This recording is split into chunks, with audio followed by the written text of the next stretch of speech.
जय जय श्री राधे कृष्णाय वासुदेवाय हरे परमात्मने प्रणेत क्लेशनाशाय गोविंदाय नमो नमः। श्री कृष्ण चैतन्य प्रभु नित्यानंदन श्री अद्वैत गदाधर श्रीवासादि गौर भक्त वृंद।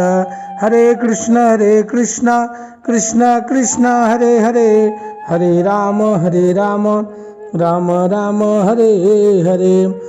अब भक्ति के दोनों पुत्रों ज्ञान और वैराग्य के वृद्धावस्था को दूर करने के लिए नारद जी बहुत ही चिंतित हो गए। इस प्रकार चिंता करते करते भगवान का स्मरण करने लगे।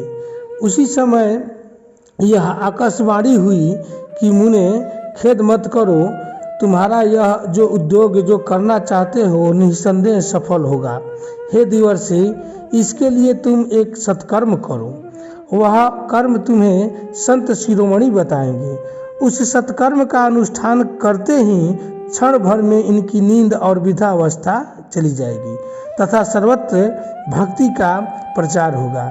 यह आकाशवाणी वहाँ सभी को साफ साफ सुनाई दी। इससे नारद जी को बड़ा विस्मय हुआ और वे कहने लगे कि आकाशवाणी भी बहुत गुप्त रूप में ही बात कही है।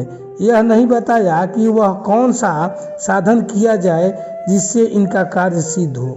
वे संत न जाने कहाँ मिलेंगे और किस प्रकार उस साधन को बताएंगे।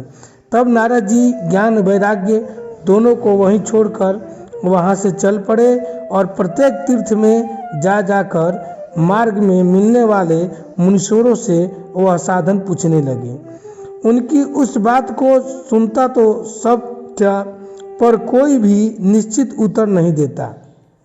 सभी लोग कानाफूसी आपस में करने लगे कि अरे भाई, जब वेद ध्वनि वेदांत घोष और बार बार गीता पाठ सुनाने पर भी भक्ति ज्ञान और वैराग्य ये तीनों नहीं जगाए जा सके, तब और कोई उपाय नहीं है। इस प्रकार जिस ऋषियों से इसके विषय में पूछा गया, उन्होंने निर्णय करके यही कहा कि यह बात दुस्साध्य है अथवा यह बात अब सिद्ध होने वाला नहीं है।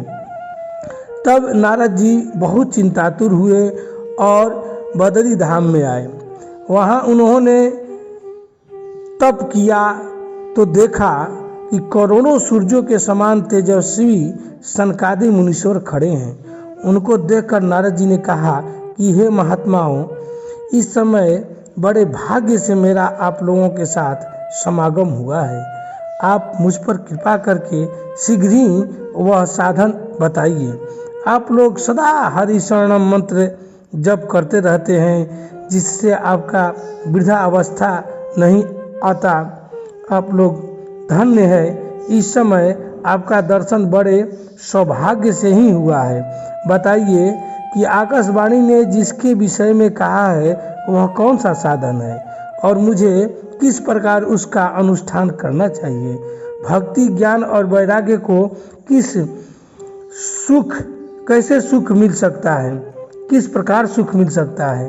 तब सनकादि ने कहा कि हे देवर्षि, आप चिंता न करें, मन में प्रसन्न हो।